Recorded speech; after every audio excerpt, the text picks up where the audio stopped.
At number 6, station work complete, we can depart for Morgan signal indication.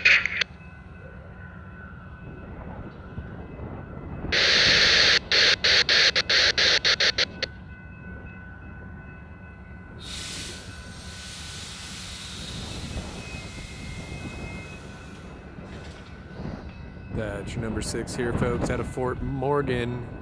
That train's coming in about an hour and a half late, and looks like they got a couple people off, one person on, and we got a little horn on the way in. And the next stop for that train is McCook coming in from Denver. And it's a bit cold out here. It's supposed to be about 35 degrees, but the wind is freezing, making it probably about 25 degrees. It's cold out here. So if you're new here, we catch this number 6 every night here out of Fort Morgan, and we're glad that you joined us, and we hope that you'll join us again by clicking that subscribe and bell. That way you never miss a video.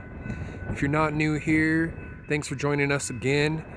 We appreciate you being here with us and catching that train. And we hope that you guys will all join us again tomorrow for that train again. And hopefully it'll be a little warmer tomorrow, even though it's not scheduled to be. Anyway, that's it for us. This is J-Rock and Rachel. We are signing out. Have a good night, everybody.